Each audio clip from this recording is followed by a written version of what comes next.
नमस्कार।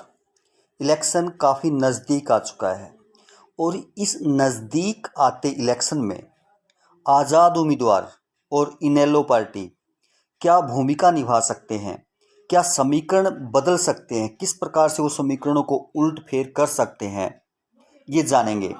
और किस किस सीट पर आज़ाद उम्मीदवार या इनेलो प्रत्याशी मजबूत हैं या ऐसे कहें कि टक्कर में है, वो जानने की कोशिश करेंगे। और हरियाणा की राजनीतिक हलचल में उनका क्या योगदान आगे रह सकता है, किस प्रकार से वो समीकरण बिगाड़ सकते हैं, उसका जायजा लेंगे।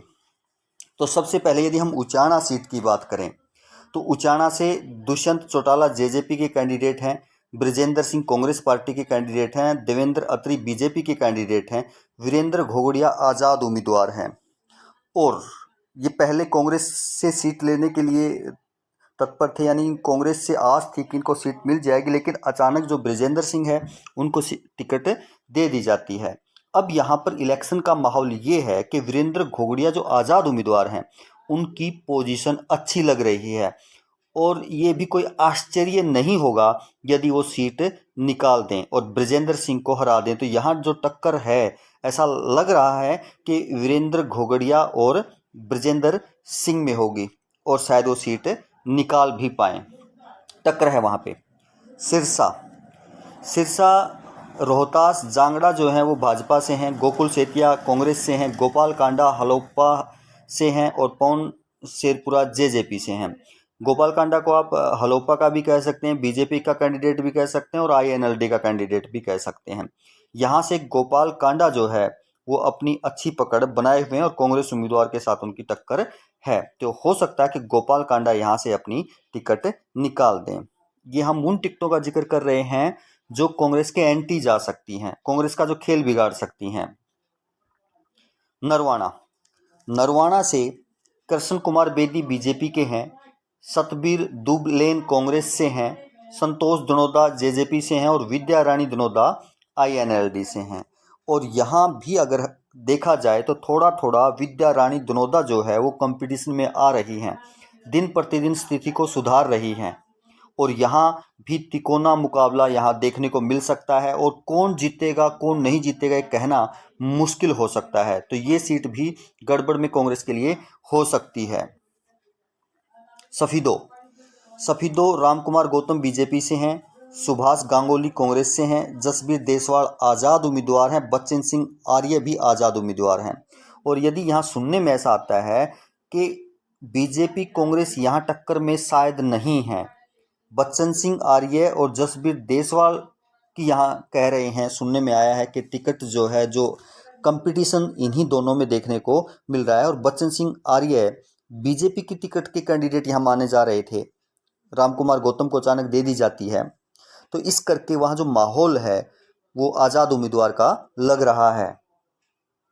गुड़गांव सीट पर यदि हम देखें तो मुकेश शर्मा बीजेपी से, मोहित ग्रोवर कांग्रेस से, अशोक जांगड़ा जेजेपी से और नवीन गोयल आज़ाद उम्मीदवार हैं। और यहाँ भी नवीन गोयल अपनी अच्छी पकड़ बनाए हुए हैं।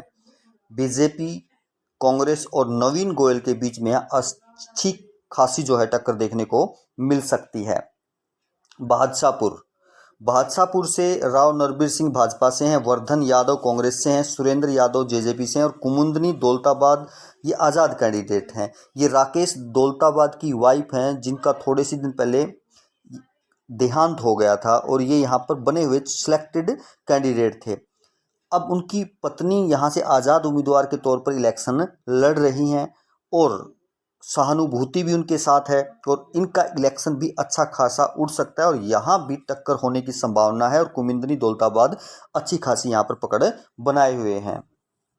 पुन्हाना एजाज खान भाजपा से हैं, मोहम्मद इलियास कांग्रेस से हैं, हबीब हबनागेर आईएनएलडी से हैं और रईसा खान जो हैं आज़ाद उम्मीदवार हैं। और यहाँ सुनने में आ रहा है कि रईसा खान जो है आज़ाद उम्मीदवार, उनकी जो पकड़ है दिन प्रतिदिन अच्छी होती जा रही है। यहाँ भी मुकाबला अच्छा देखने को मिल सकता है और शायद रईसा खान सीट निकालने में भी समर्थ हो सकती हैं। एलनाबाद अमीरचंद मेहता भाजपा से हैं, भरत सिंह बेनीवाल कांग्रेस से हैं, अंजलि लड्डा जो है जेजेपी से हैं और अभय सिंह चौटाला आईएनएलडी से हैं। और अभय सिंह चौटाला यहाँ अच्छी पकड़ बनाए हुए हैं और आईएनएलडी के खाते में ये टिकट जा सकती है। रानिया रानिया से शीशपाल कंबोज भाजपा से हैं, सर्वमित्र कंबोज कांग्रेस से हैं, रणजीत चौटाला आज़ाद कैंडिडेट हैं और अर्जुन सिंह चौटाला INLD से हैं। यहाँ भी कांग्रेस और बीजेपी की शायद टक्कर ना हो, जो अर्जुन चौटाला और रणजीत चौटाला हैं, इन दोनों में टक्कर देखने को मिल सकती है। और अर्जुन चौटाला को ऐसा लग रहा है कि थोड़ा सा एज मिले और वो ये सीट निकालने में कामयाब रहें। हिसार की सीट पे यदि हम देखें तो कमल गुप्ता भाजपा से, रामनिवास राणा कांग्रेस से, चौधरी जिंदल सावित्री जिंदल आज़ाद उम्मीदवार हैं और रवि आहूजा JJP से हैं। यहाँ सावित्री जिंदल और रामनिवास राणा के बीच में टक्कर होगी और सावित्री जिंदल की पोजीशन जो है यहाँ पर अच्छी है और ये टिकट सावित्री जिंदल निकालने में शायद यहाँ से कामयाब रहें, तो ये भी आज़ाद कैंडिडेट के रूप में टिकट जा सकती है। पुंडरी से भाजपा के सतपाल जांबा हैं, सुल्तान सिंह जडोला कांग्रेस से हैं, नरेंद्र शर्मा आप पार्टी से हैं और सतबीर भाना आज़ाद कैंडिडेट हैं।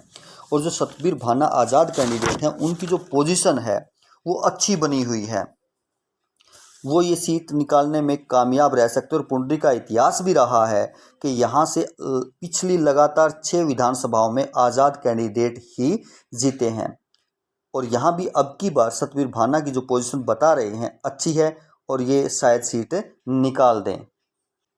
बहादुरगढ़ से दिनेश कौशिक भाजपा से हैं, राजेंद्र जून कांग्रेस से हैं, बलवान सिंह JJP से हैं और शीला राठी आज़ाद उम्मीदवार हैं। जो आज़ाद उम्मीदवार शीला राठी हैं वो नफे सिंह राठी की पत्नी जो INLD में थे, पिछले दिनों उनकी गोली मार के हत्या हो गई थी। अब शीला राठी अपना जो प्रचार अभियान है वो जोरों शोरों से चलाए हुए हैं, धुआंधार प्रचार कर रही हैं और अपनी जो उनकी पति की मृत्यु हुई थी उनकी भी सहानुभूति मिलने के उनको पूरे आसार हैं। तो ये इलेक्शन भी खिंचाव की तरफ जा रहा है। हो सकता है कि दिनेश कौशिक, राजेंद्र जून और शीला राठी में यहाँ ज़बरदस्त टक्कर देखने को मिले और शीला राठी जो है वो लास्ट में सहानुभूति मिलने से ये सीट शायद लोगों का रुझान हो जाए और जो उनका प्रचार का तरीका है उससे भी लोगों के जुड़ने की और आशंका है। तो ये सीट बहादुरगढ़ की सीट भी आज़ाद उम्मीदवार के खाते में जा सकती है। गन्नौर से देवेंद्र कौशिक भाजपा के हैं, कुलदीप शर्मा कांग्रेस के हैं, अनिल त्यागी JJP के हैं और देवेंद्र कादियान आज़ाद उम्मीदवार हैं। देवेंद्र कादियान एक सामाजिक कार्यकर्ता हैं, उन्होंने बहुत से अच्छे अपने एरिया में काम किए हुए हैं और उनकी रेपुटेशन भी बहुत अच्छी वहाँ पर है और उनका जो मुकाबला है कांग्रेस भाजपा और देवेंद्र कादियान का कांटे का हो सकता है और देवेंद्र कादियान का यहाँ अपर हैंड कहा जा सकता है। तो गन्नौर की सीट भी आज़ाद उम्मीदवार के खाते में जा सकती है। फिर देखें तो कैथल की कलायत सीट पे BJP के कमलेश ढांडा हैं, विकास साहन कांग्रेस से हैं, अनुराग ढांडा आप पार्टी से हैं और अनीता ढुल आज़ाद उम्मीदवार हैं जो कांग्रेस की सीट के लिए प्रयास कर रही थी।